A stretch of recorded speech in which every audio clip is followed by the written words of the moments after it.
Firing a couple of rockets at Iran is one thing, but sending ground troops is an entirely different thing. And then it should surprise no one that the Russians are giving the Iranians targeting data, just like we gave the Ukrainians targeting data, just like the Russians gave the North Vietnamese targeting data. This is what superpowers do. If we intend to put boots on the ground, then I think World War III would be something that we ought to be actively worried about. And it looks like we're putting boots on the ground. It's one thing to take Kharg Island.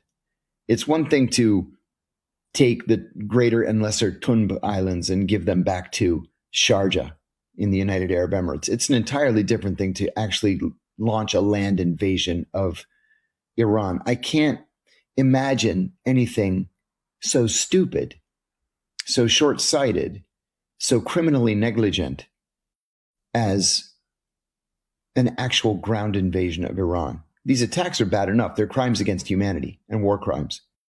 And we should take a message from the rest of the world. Just today, we're recording this on Monday morning.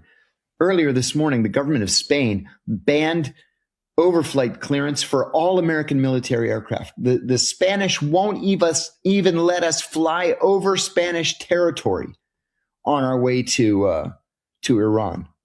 Good for them. That's the right thing to do. I wouldn't be surprised if other countries soon follow.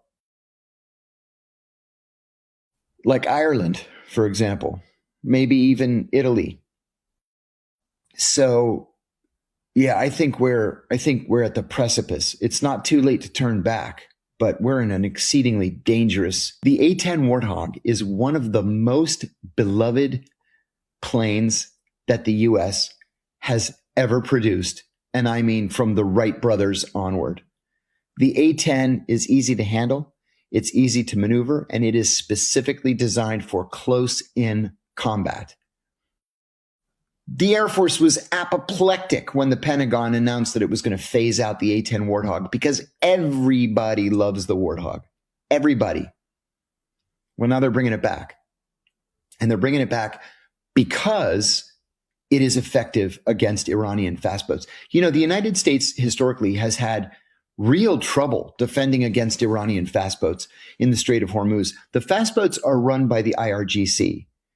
And so the people that are manning them are highly trained. They're perfectly happy to open fire, and they routinely will grab boats or ships that stray into Iranian waters and force them back into port, into Iran, and hold them until they can, negotiate a release. The A-10 shows that we're in the business of killing. And so if anything is going to open the Strait of Hormuz, or at least give the United States the chance to keep the strait open, it's going to be the A-10 Warthog. I'm not saying that's a good thing. I'm saying that it's the reality that we find ourselves in today. So Star Wars or Star Trek, I love them both, but definitely Star Trek. In fact, I DVR Star Trek every single day. I got the chance to meet William Shatner, and God, I just love the thing. I was invited to lunch at Leonard Nimoy's house. He had just died, but his wife invited me over to lunch. Wonderful lunch. It was just four of us. And it took all my energy not to talk about Star Trek. She wanted to talk about civil rights, which is great, Mrs. Nimoy. But man, I wish Leonard had been alive. I would love to have, told him live long and prosper in another life, maybe.